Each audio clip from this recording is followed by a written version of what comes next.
नमस्कार। मैं रेखा शर्मा आदर्श विद्या मंदिर सांबर लेक से। आज मैं कक्षा 6 के हिंदी के पाठ 2 बचपन की पंक्तियों का अर्थ लेकर आई हूँ। पाठ 2 बचपन। याद रहे उन दिनों कुछ घरों में ग्रामोफोन थे, रेडियो और टेलीविज़न नहीं थे।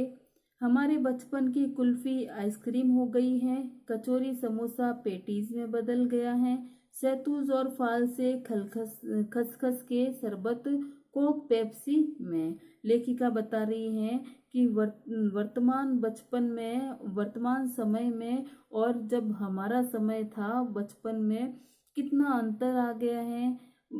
इस बीते समय में ग्रामोफोन हुआ करते थे, जबकि वर्तमान में रेडियो और टेलीविज़न है। कुल्फी का स्थान आइसक्रीम ने ले लिया है, कचौरी और समोसा पेटीज में बदल गए हैं। तो प्राचीन समय में और वर्तमान समय में खान पान में भी कितना अंतर आ गया है, लेखिका बता रही है। उन दिनों कोक नहीं, लेमनेड विमटो मिलती थी। शिमला और नई दिल्ली में बड़े हुए बच्चों को वेंगर्स और डेविको रेस्टोरेंट की चॉकलेट और पेस्ट्री मजा देने वाली होती थी। हम भाई बहनों की ड्यूटी लगती शिमला मॉल से ब्राउन ब्रेड लाने की। हमारा घर मॉल से ज़्यादा दूर नहीं था, एक छोटी सी चढ़ाई और गिरजा मैदान पहुंच जाते।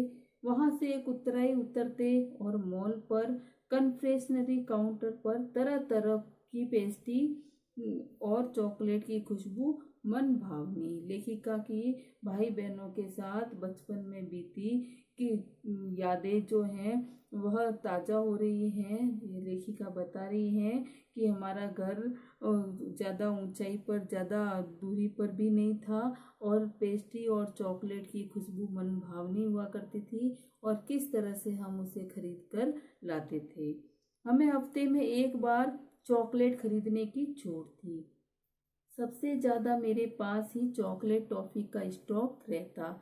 मैं चॉकलेट लेकर खड़े खड़े कभी न खाती, घर लौटकर साइड बोर्ड पर रख देती और रात के खाने के बाद बिस्तर में लेटकर मज़ा ले ले खाती। शिमला के काफल भी बहुत याद आते हैं, खट्टे मीठे। काफल एक फल का नाम है जो शिमला में मिलते थे। उस समय में लेखिका जब भी उनको खाती थी तो वह उनको मन भावन लगते थे।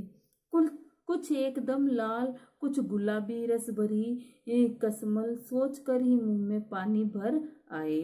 चेस्टनट एक और गजब की चीज, आग पर भुने जाते और फिर छिलके उतार कर मुंह में। चने जोर गरम और अनारदाने का चूर्ण।